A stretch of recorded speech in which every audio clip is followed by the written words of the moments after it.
¿Cómo están, queridos amigos lectores? Buenas noches y bienvenidos una noche más a nuestro club de lectura Divinamente, donde estamos leyendo el libro La psicología del dinero de Morgan Housel.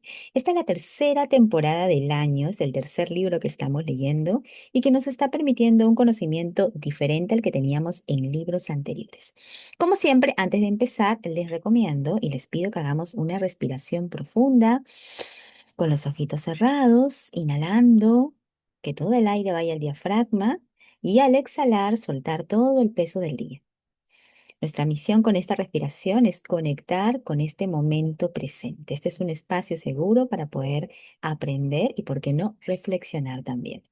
La psicología del dinero de Morgan Housel. Estamos leyendo este libro no porque queramos dominar las finanzas, sino porque nos permite entendernos a nosotros mismos.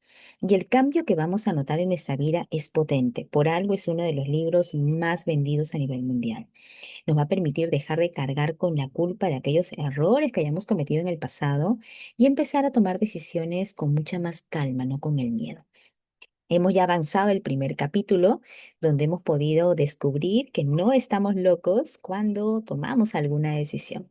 Cada decisión que hemos estado tomando en nuestra vida respecto al dinero tiene una lógica que está basada en nuestra propia historia. Y a veces al mundo eso le parece una locura, pero siempre hay un detrás y un porqué. Vamos a empezar ahora contándoles algunos, repasando en realidad, unos puntos que el día de ayer hemos leído al concluir esta lectura del primer capítulo y hemos iniciado ya con la segunda parte, el segundo capítulo del libro. Como siempre les recomiendo, este resumen lo hacemos con la finalidad de poder recordar lo que vamos avanzando. Es bien sabido que cualquier cosa que nosotros podamos leer, nuestra mente es muy fácil de olvidarla. Es por esto que nosotros hacemos un resumen para poder hacer un recordatorio y centrarnos en lo que hoy día empezaremos. El día de ayer hemos leído acerca de que el juego de las finanzas en realidad es nuevo. Y todos somos novatos, por eso podemos equivocarnos al hacer alguna inversión, algún gasto. Es cierto que el dinero existe pues hace bastante tiempo. La moneda de intercambio existe desde tiempos inmemorables. Pero las reglas actuales que maneja el sistema, como tener un plan de ahorro, un plan de jubilación, inversión en fondos, entre otros, es algo muy reciente. Esto es algo que se ha implementado recién hace unas décadas. Es posible que nuestros padres, nuestros abuelos, pues no hayan tenido esta facilidad o estas herramientas. Así que si en alguna ocasión fallamos con respecto a las finanzas, no es porque seamos malos, sino porque estamos iniciando en un sistema que todavía es como un bebé. Está naciendo, así que seamos muy pacientes con ello. Además de que hemos iniciado un capítulo en el cual estamos hablando de que la suerte y el riesgo son hermanos gemelos. Podemos creer o no en la suerte o gustarnos no los riesgos, pero ambos van de la mano. Muchas veces tendemos a creer de que si triunfamos en algún proyecto es porque el 100% fue gracias a nuestro esfuerzo y que si fracasamos es porque el 100% es por nuestra culpa. Y aquí empiezan los resentimientos muchas veces. En lo que leímos ayer, el libro nos recuerda que nada es tan bueno ni tan malo como parece. Y es importante que cuando tengamos algo que nos va bien, cuando tengamos éxito en algún proyecto, algún trabajo, seamos humildes y agradezcamos. Agradezcamos también un poco la suerte. Y cuando miremos los errores, los fracasos que pudimos haber tenido, que seamos compasivos. Y reconozcamos que en la vida no siempre vamos a salir exitosos, quizás. Siempre hay un riesgo de que podamos perder. Siempre es un 50-50. Y esto cuando lo reconocemos nos permite no juzgarnos tanto. Para poder em, ser un poquito más exhaustivos en la práctica de este tema, que puede ser nuevo para muchos de nosotros, como siempre les he preparado un ejercicio sumamente fácil que tiene relación con lo que ayer leímos, en pasos simples y cortos para que podamos implementarnos en nuestra rutina diaria. Recordemos que la forma más efectiva de que aprendamos es poder incluirlo en nuestro día a día. Porque si estamos esperando llevar un curso de finanzas, llevar de repente una maestría, va a ser más difícil. Pero si lo incluimos en nuestro día a día, es más fácil el aprendizaje. Este ejercicio se llama acierto y error. El primer paso es que pensemos, ahorita podemos hacer este ejercicio en una cosa que nos ha salido bien financieramente. Quizás invirtieron en alguna propiedad, en algún objeto de valor, en algún curso, algo en los cuales ustedes dijeron, wow, pagué esto, invertí esto y me fue bien. No tiene que ser algo grande, puede ser algo pequeño, desde algo que te gustó a ti. Piensa en eso y adicionalmente piensa en algo que te salió mal financieramente. Quizás un gasto innecesario, un dinero que perdiste, algo que compraste o que pagaste a alguien y no te salió bien. No tiene que ser tampoco algo sumamente grande, como algún fraude que sufriste. No, puede ser desde un gasto que dijiste, wow, ¿por qué gasté comprando este vestido que no lo voy a usar? Algo simple. Esas dos cosas tenlas en la mente. Y cuando esto se suceda nuevamente más adelante, aquello que te salió bien financieramente, tú vas a decirle, mejor en voz alta. Tuve talento, pero también tuve suerte. Recordemos que la suerte tiene muchos significados. Yo a la suerte, por ejemplo, lo llamo como una bendición de Dios, como una sincronía de la vida. Por esto que agradeciendo a esto que nos fue bien, nos mantiene humildes. No nos dejamos llevar por el ego, por el que, wow, qué grandes somos, y eso también hace que nuestra mente se nuble. Entonces, siempre que te salga algo bien financieramente, agradece. Tuve talento, agradece tus habilidades, pero también tuve un poco de suerte. Y al contrario, cuando algo no te salió bien en alguna inversión, pues dices, me equivoqué, pero también hubo un riesgo. Porque recordemos que al hacer, emprender algo o al realizar algo, pues puede salir bien o puede salir mal. Eso escapa de nuestras manos.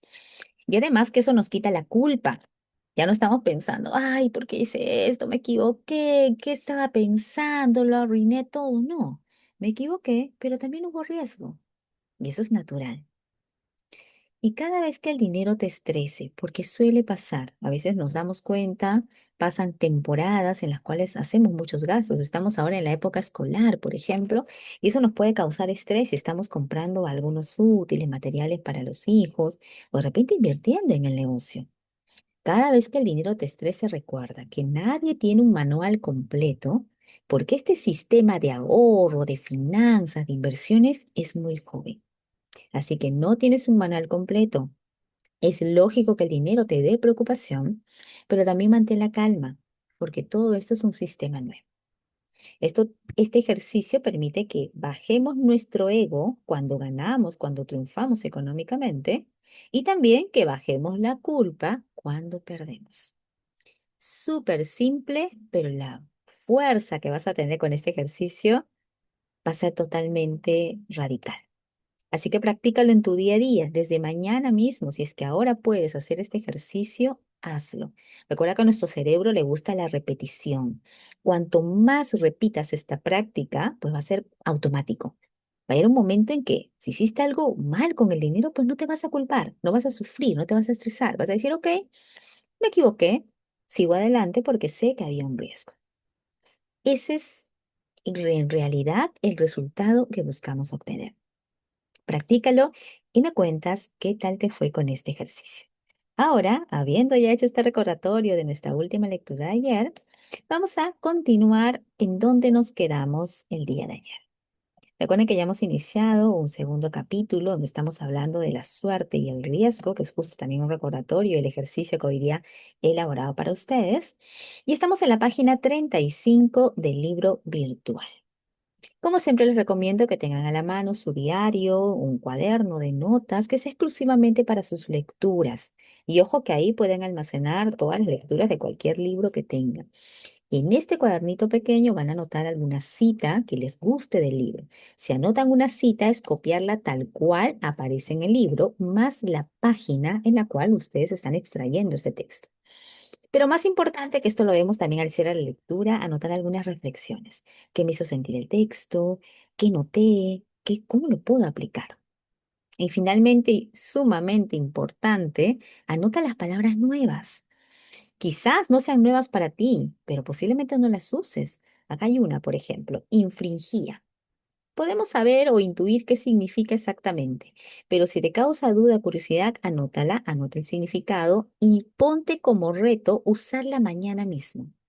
Así amplías tu vocabulario y eso te permite también tener mejores conversaciones. Empecemos con la lectura. Página 35, La psicología del dinero. Cornelius Vanderbilt acababa de cerrar una serie de acuerdos comerciales para expandir su imperio ferroviario. Recuerden que aquí el autor, perdón, nos adelantó que nos iba a contar otra historia similar a la de Bill Gates, que tuvo un gran éxito, pero donde el éxito ha sido difícil de precisar si fue por suerte o fue por mera habilidad del personaje, que en este caso es Cornelius Vanderbilt. Uno de sus asesores comerciales se inclinó para decirle a Vanderbilt que cada transacción que accedía infringía la ley. Dios mío, John, dijo Vanderbilt, ¿no supones que puedes manejar un ferrocarril de acuerdo con los estatutos del estado de Nueva York, verdad? Mi primer pensamiento al leer esto fue, esa actitud es la razón por la que tuvo tanto éxito.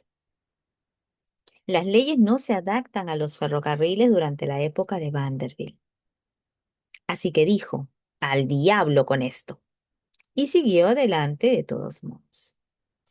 Vanderbilt tuvo un gran éxito. Así que es tentador ver su alarde de la ley, que fue notorio y vital para su éxito, como su sabiduría sabia, como una sabiduría sabia. Ese visionario rudo no dejó que nada se interpusiera en su camino. Pero, ¿qué tan peligroso es ese análisis? Ninguna persona en su sano juicio recomendaría un delito flagrante como rasgo empresarial. Puede imaginarse difícilmente que la historia de Vanderbilt resultara muy diferente. Un forajido cuya joven empresa se derrumbó por orden judicial. Entonces, tenemos un problema aquí.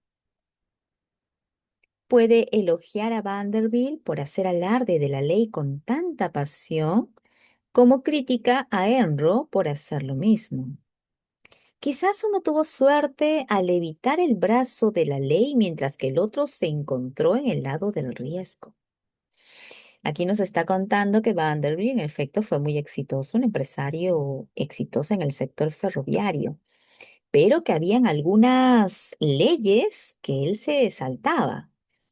Quizás suele pasar en el mundo empresarial, inclusive lo decía, que manejar un ferrocarril, la empresa que él tenía, de acuerdo a todos los estatutos que exigía la ley de Nueva York, pues podía de repente no ser tan acertado en el negocio y habían algunas cositas que él se saltaba, algunas leyes. Y es por eso que aquí el autor nos remarca que esto podría ser un poco peligroso de analizar inclusive. Y nos muestra otro caso de Enron en el cual él sí asumió el riesgo de poder estar sujeto a estas leyes. Continuemos. John Rockefeller es similar. Su frecuente elusión de la ley.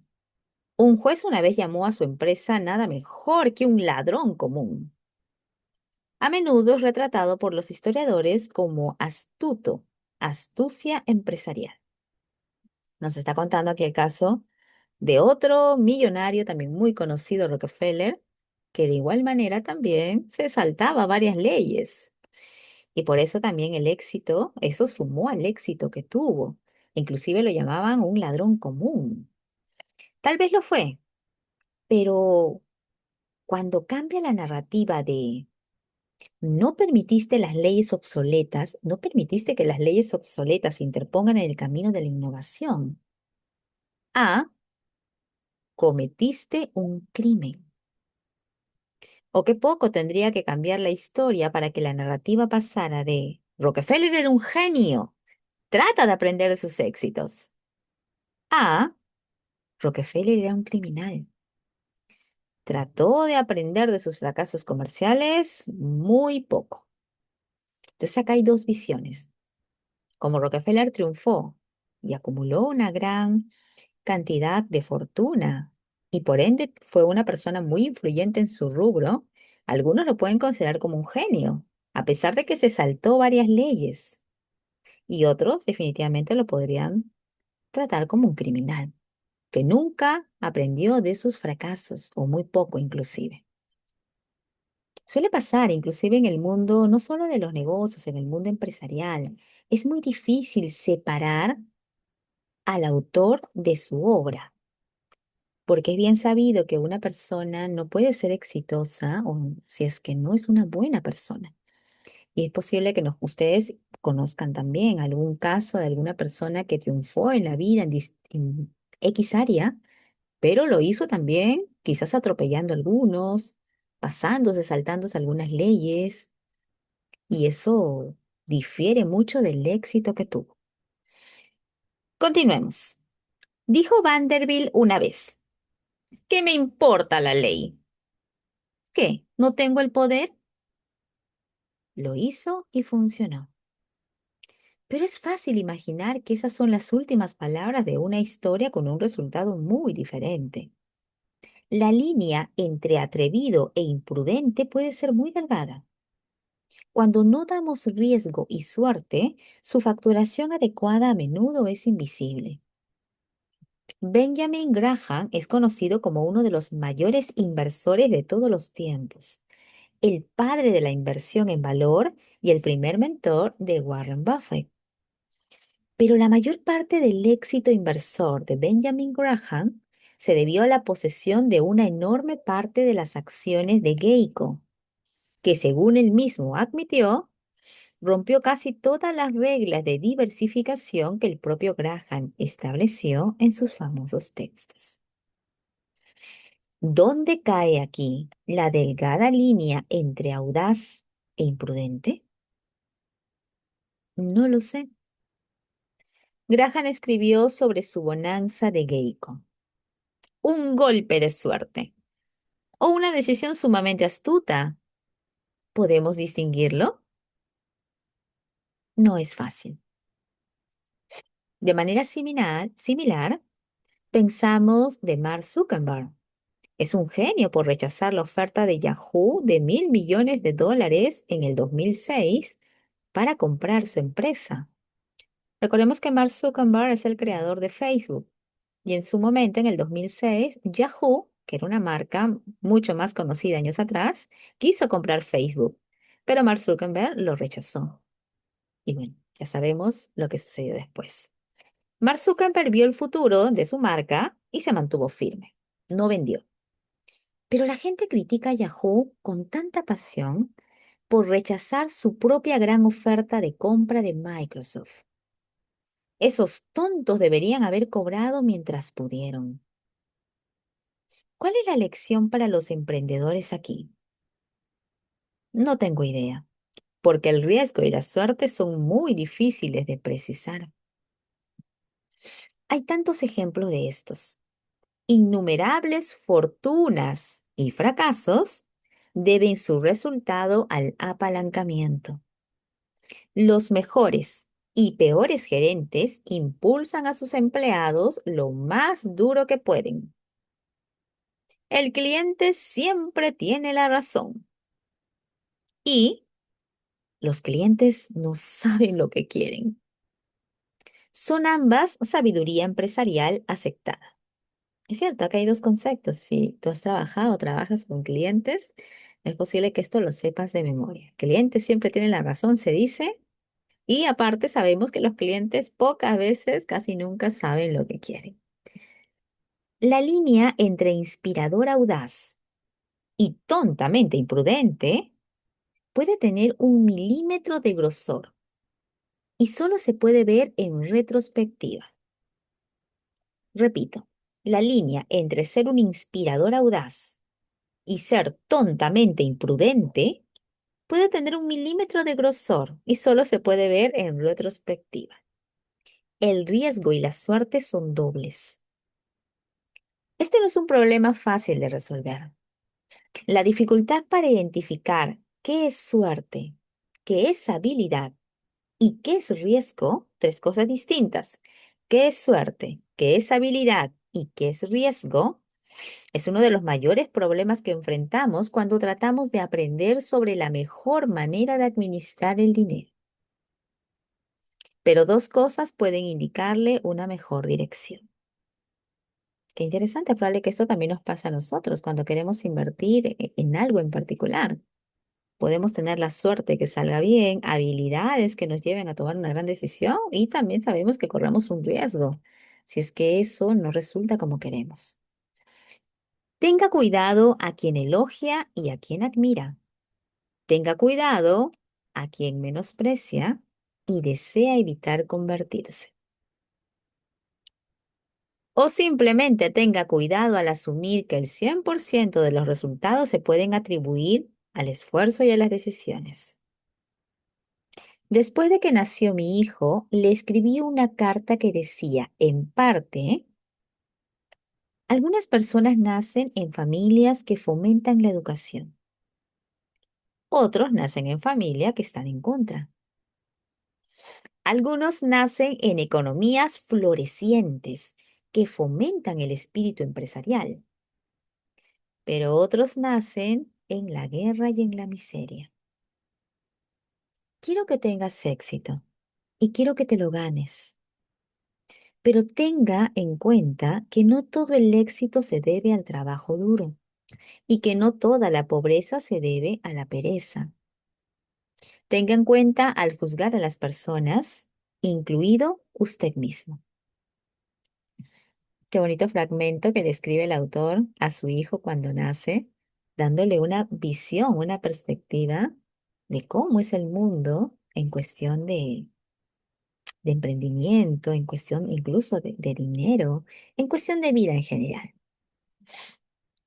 Por lo tanto, concéntrese menos en individuos específicos y estudios de casos y más en patrones generales. Estudiar a una persona específica puede ser peligroso porque tendemos a estudiar ejemplos extremos. Los multimillonarios, los directores ejecutivos y los fracasos masivos que dominan las noticias. Y los ejemplos extremos suelen ser los menos aplicables en otras situaciones, dada su complejidad.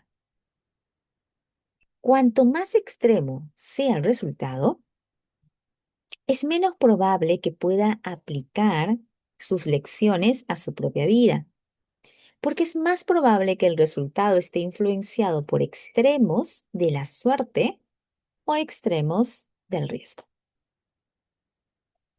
Se acercará más a las conclusiones prácticas al buscar patrones amplios de éxito y fracaso.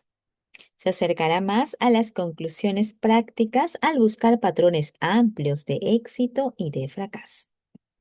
Cuanto más común sea el patrón, más aplicable podría ser a su vida. Tratar de emular el éxito de inversión de Warren Buffett es difícil, porque sus resultados son tan extremos que el papel de la suerte en el desempeño de su vida es muy probablemente alto, y la suerte no es algo que pueda emular de manera confiable. Para darse cuenta, como veremos aún en el capítulo 7, de que las personas que tienen control sobre su tiempo tienden a ser más felices en la vida. Esta es una observación lo suficientemente amplia y común como para que pueda hacer algo con ella. Miren qué interesante esta parte, lo veremos aún en el capítulo 7, nos indica el autor, pero les recomiendo, si gustan, que la puedan citar. Está en la página 38 del libro virtual. Las personas que tienen control sobre su tiempo tienden a ser más felices en la vida. Es una observación lo suficientemente amplia y común para que se pueda hacer algo con ella. Mi historiador favorito, Frederick Lewis Allen, dedicó su carrera a describir la vida del estadounidense promedio. Cómo vivían, cómo cambiaban, qué hacían para trabajar, qué comían para cenar, etc. Hay lecciones más relevantes para aprender más allá de este tipo de observación amplia que hay al estudiar los personajes extremos que tienden a dominar las noticias. Bill Gates dijo una vez, El éxito es un pésimo maestro. Seduce a las personas inteligentes a pensar que no pueden perder. Pues estábamos hablando esto en la lectura anterior, que es parte del ego. Hay personas que en ocasiones cuando todo les resulta exitoso, tienen fortuna acumulada, pues el ego se les sube y eso puede hacer que también la caída sea más dolorosa. Es aquí que nos recuerda, el éxito es un pésimo maestro, porque seduce a las personas inteligentes a pensar que no pueden perder. Y sabemos que nosotros en cualquier momento podemos perderlo todo. Así como un día podemos estar bien, mañana pues no sabemos. Pero a veces el éxito pues secuestra tu mente y eso lo olvidamos. Cuando las cosas vayan extremadamente bien, date cuenta de que no es tan bueno como crees. Miren qué consejo tan interesante, alguna vez lo he escuchado, también me lo han comentado. Les sugiero que lo anoten como una cita. Cuando las cosas van extremadamente bien, date cuenta de que no es tan bueno como crees. No eres invencible. Y si reconoces que la suerte te trajo el éxito, entonces tienes que creer en el primo de la suerte, en el riesgo, que puede cambiar tu historia con la misma rapidez. Pero lo mismo ocurre en la otra dirección, o sea, lo contrario. ¿Qué quiere decir? El fracaso puede ser un pésimo maestro, porque seduce a las personas inteligentes a pensar que sus decisiones fueron terribles cuando a veces solamente reflejan la implacable realidad del riesgo. El truco al lidiar con el fracaso es organizar tu vida financiera de manera que una mala inversión aquí y una meta financiera perdida allí no lo borren, para que tú puedas seguir jugando hasta que las probabilidades caigan a tu favor. Interesante consejo. El truco para que lidies con el fracaso es que organices tu vida financiera. De tal modo que si algo sale mal, pues tú puedas seguir adelante. No te caigas también en ese error. Pero lo más importante es que por mucho que reconozcamos el papel de la suerte en el éxito, el papel del riesgo significa que debemos perdonarnos a nosotros mismos y dejar espacio para la comprensión al juzgar los fracasos. Nada es tan bueno o tan malo como parece. Ahora veamos las historias de dos hombres que empujaron su suerte. Tercer capítulo, Never Know, When Rich People the Craziest Son. Está en inglés. Vamos a ver de quiénes son estas historias. John Bogle, el fundador de Vanguard, que falleció en 2019, una vez contó una historia sobre el dinero que destaca algo en lo que no pensamos lo suficiente. En una fiesta ofrecida por el multimillonario en Cedar Island, Kurt Vonnegut le informa a su amigo Joseph Heller que su anfitrión, un administrador de fondos de cobertura, había ganado más dinero en un solo día de lo que Heller había ganado con su popular novela Cash 22 Over. Toda su historia. Heller responde, está bien, sí, ha ganado más dinero que yo, pero yo tengo algo que él nunca tendrá. Suficiente. Miren qué interesante esta respuesta. Este millonario recibe la noticia de que hay otra persona que ha ganado más dinero en un día de lo que él ha ganado en toda su vida. Y él tranquilamente responde, Heller, que sí, que puede haber ganado más dinero que él, pero él tiene algo que el otro no va a tener, que se llama suficiente. A veces creemos o queremos más y sentimos que nada es suficiente. Y eso también es algo que nos lleva a tomar decisiones no tan acertadas. Suficiente. Me quedé atónito por la simple elocuencia de esa palabra. Atónito por dos razones. Primero, porque se me ha dado tanto en mi propia vida. Y segundo, porque Joseph Heller no podría haber sido más preciso. Para un elemento crítico de nuestra sociedad, incluidos muchos de los más ricos y poderosos entre nosotros, parece no haber límite hoy en día en lo que implica suficiente. Imagínense. Y esto es cierto, lo hemos visto. Bueno, estamos hablando acá de personas millonarias, pero quizás conoces a alguien que en efecto siempre está con la visión de acumular más y parece que nada fuera suficiente. Ese es un elemento crítico de nuestra sociedad, nos recuerda el autor. Es tan inteligente y poderoso, tan inteligente y tan poderoso. Permítame ofrecer dos ejemplos de los peligros de no tener suficiente y de lo que puede enseñarnos. Vamos a ver acá otros ejemplos. En este caso vamos a hablar de Rajat Gupta. Vamos a ver de qué va. Rajat Gupta nació en Calcuta y quedó huérfano cuando era adolescente. La gente habla de los privilegiados que comienzan su vida en tercera base. Gupta ni siquiera podía ver el estadio de béisbol. Lo que logró desde esos comienzos fue simplemente fenomenal. A mediados de los 40, Gupta era director ejecutivo de McKinsey, que era la consultora más prestigiosa del mundo, y se retiró en el 2007 para asumir funciones en las Naciones Unidas y en el Foro Económico Mundial. Se asoció en el trabajo filantrópico con Bill Gates. Formó parte del consejo de administración de 5 empresas públicas. Desde los barrios bajos de Kolkata, Gupta se había convertido literalmente en uno de los hombres de negocios más exitosos del mundo. Con su éxito llegó una enorme riqueza. En el 2008, según los informes, Gupta tenía un valor de 100 millones de dólares. Para la mayoría, esa es una suma de dinero insondable. Un rendimiento anual del 5% sobre esa cantidad de dinero genera casi $600 de ganancia por hora, las 24 horas del día. Imagínense, chicos, ganar $600 por hora sin hacer nada. $600 por cada hora de tu día. Fantástico, tenía una fortuna indudablemente inalcanzable. Bueno, inalcanzable para, para él en sus negocios. Podría haber hecho lo que él quisiera en la vida. Y lo que él quería, según los informes, no era ser un mero centamillonario.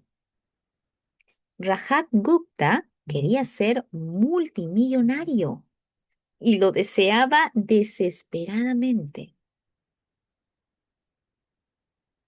Gupta formó parte de la junta directiva de Goldman Sachs, que lo rodeó de algunos de los inversores más ricos del mundo. Un inversor, citando los días de pago de los magnates del capital privado, describió a Gupta así. Vamos a ver cómo lo describía. Creo que él quiere estar en ese círculo. Eso es un círculo de multimillonarios, ¿verdad? Goldman es como el círculo de cientos de millones, ¿verdad? Miren cómo todos conocían la ambición que tenía Gupta. Derecha. Entonces, Gupta encontró un lucrativo ajetreo secundario. En el 2008, mientras Goldman Sachs contemplaba la crisis financiera, Warren Buffett planeaba invertir 5.000 millones de dólares en el banco para ayudarlo a sobrevivir. Como miembro de la junta de Goldman, Gupta se enteró de esa transacción antes que el público. Fue una información valiosa. La supervivencia de Goldman estaba en duda y el respaldo de Buffett seguramente haría que sus acciones se dispararan. Eso es cierto, porque cuando un empresario de éxito, como en este caso Warren Buffett, respalda un negocio, así sea el tuyo, apelando a la inteligencia de este gran inversor, otros se van a unir. Y es por eso que aquí nos habla de que la supervivencia de Goldman, que aparentemente requería este apoyo económico, estaba en duda. Cuando Warren Buffett lo respalda, seguramente sus acciones pues se iban a ir a la nube. Miren cuánto pasó. 16 segundos después de enterarse del trato pendiente, Gupta, quien fue llamado a la reunión de la junta de Goldman, colgó el teléfono y llamó a un administrador de fondos de cobertura llamado Raj Rajaratnam. La llamada no se grabó, pero Rajaratnam compró inmediatamente 175.000 acciones de Goldman Sachs, por lo que pueden adivinar de qué se habló. El acuerdo Buffett-Goldman se anunció al público horas después. Las acciones de Goldman subieron. Rajaratnam ganó rápidamente $1 millón. Y este fue solo un ejemplo de una supuesta tendencia. La SEC afirma que los consejos internos de Gupta generaron ganancias de 17 millones. Era dinero fácil. Y para los fiscales fue un caso aún más fácil. Tanto Gupta como Rajaratnam fueron a prisión por tráfico de información. Tráfico de información privilegiada. Y sus carreras y su reputación quedaron irrevocablemente arruinadas. En este caso, hay un secreto cuando se hacen inversiones tan grandes. Warren Buffett firmó un acuerdo con Goldman que se anunció todavía en determinada hora de determinado día. Pero Goldman, sabiendo que este acuerdo iba a hacer que él triunfara en el mundo financiero, pidió a uno de sus amigos que pasara el rumor de que él ya había firmado un acuerdo con Buffett. Entonces, antes de que se anunciara el acuerdo, la alianza entre los dos, ya muchas personas en el medio sabían que iban a invertir juntos y comenzaron a comprar acciones. Esto es algo desleal porque es algo que es un acuerdo interno y no se debería saber porque él se va a beneficiar con un acuerdo que aún no se anuncia. Y es por esto que acá nos muestra, nos cuenta el autor, que es un tráfico de información privilegiada. Y esto hizo que sus carreras y su reputación quedaran arruinadas. Obviamente lo hizo adrede, porque él quería que sus acciones subieran, quería ganar dinero fácil, y en realidad lo que ganó fueron 17 millones de dólares, solamente porque alguien corrió el rumor de que él iba a hacer un trato con Warren Buffett. Lo que se pasa por alto es que Madoff, como Gupta, era más que un estafador. Antes del esquema Ponzi, que es un esquema totalmente que te lleva es un esquema generado para el fraude. Antes del esquema Ponzi que hizo famoso a Madoff, él era un hombre de negocios legítimo y de gran éxito. Madoff era un creador de mercado, un trabajo que empareja a compradores y vendedores de acciones. Él era muy bueno en eso. Así es como The Wall Street Journal descubrió a la empresa creadora de mercado de Madoff en 1992. La describió así: ha creado una firma de valores altamente rentable. Bernard Madoff Investec Securities, que desvía un gran volumen de operaciones bursátiles del Bean Board. El volumen promedio diario de 740 millones de operaciones ejecutadas, 740 millones de dólares de operaciones ejecutadas electrónicamente por la firma Madoff, fuera de la bolsa, equivalen al 9% de la bolsa de Nueva York. La firma de Madoff puede ejecutar operaciones de manera rápida y económica que en realidad paga a otras firmas de corretaje 1 centavo por acción para ejecutar las órdenes de sus clientes, beneficiándose del diferencial entre los precios de oferta y demanda que la mayoría de las acciones negocian. Aquí nos está instruyendo un poco el autor cómo va este mundo de la bolsa de valores y las inversiones a gran escala. Este no es un periodista que describe incorrectamente un fraude que aún no se ha descubierto. El negocio de creación de mercado de Madoff sí era legítimo. Un ex empleado dijo que la rama de creación de mercado del negocio de Madoff ganaba entre 25 millones y 50 millones por año.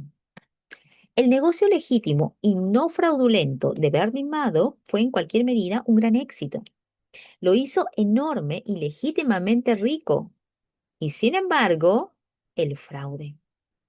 La pregunta que deberíamos hacerles tanto a Gupta como a Madoff es por qué alguien que vale cientos de millones de dólares sería tan desesperado por más dinero que arriesgaron todo en pos de aún más. Miren cómo este hombre era demasiado millonario y quería más. Y lo que hizo fue caer en hacer un fraude.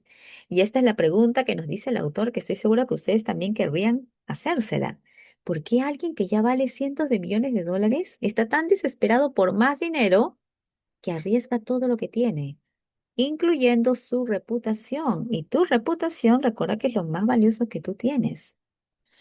El crimen cometido por quienes viven al borde de la supervivencia es una cosa. Un estafador nigeriano le dijo una vez al The New York Times que se sentía culpable por lastimar a otros, pero que la pobreza no te hará sentir el dolor.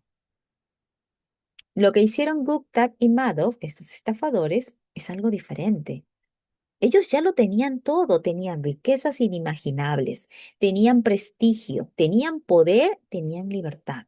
Y lo tiraron todo porque querían más, no tenía suficiente sentido. Son ejemplos extremos, pero existen versiones no criminales de este comportamiento. El fondo de cobertura Long Term Capital Management contaba con comerciantes que valían personalmente decenas y cientos de millones de dólares cada uno, con la mayor parte de su riqueza invertida en propios fondos. Luego corrieron tanto riesgo en la búsqueda de más que lograron perderlo todo. En 1998, en medio del mayor mercado alcista y la economía más fuerte de la historia, Warren Buffett lo expresó más tarde. Para ganar dinero no tenían ni necesitaban. Arriesgaron lo que tenían y lo que necesitaban. Y eso es una tontería. Es simplemente una tontería. Si arriesga algo que es importante para usted por algo que no es importante para usted, simplemente no tiene ningún sentido. Miren qué gran frase. No hay razón para arriesgar lo que tienes y necesitas por lo que no tienes y no necesitas.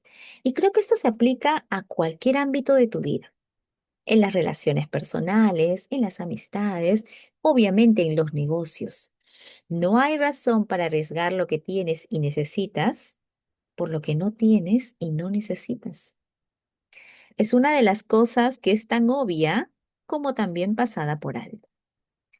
Pocos de nosotros tendremos 100 millones de dólares, como Gupta o Madoff, pero un porcentaje apreciable de los que leen este libro en algún momento de su vida ganarán un salario o tendrán una suma de dinero suficiente para cubrir todo lo razonable que necesitan y mucho de lo que quieren. Si eres uno de ellos, recuerda algunas cosas. Y estas cosas que nos van a recordar ello, vamos a leerlas ya en nuestra siguiente lectura. Vamos a quedarnos hasta aquí, página 43 del libro virtual. Hoy hemos conocido un poco de historia respecto a casos mundialmente conocidos de cómo las personas que tienen, quieren más, lo arriesgan todo y terminan perdiendo. Eso es algo que el autor nos dice que en definitiva pues no es nada inteligente. Y es algo que a mi propio criterio estoy seguro que el de muchos de ustedes dirán, ¿por qué arriesgar lo que tienes por algo que no necesitas? Si bien es cierto, el dinero es energía y eso lo hemos venido aprendiendo, es importante que esto sea también dentro de la norma moral, porque así como fácil viene, fácil se va. Aquello que no obtienes de buena manera no dura.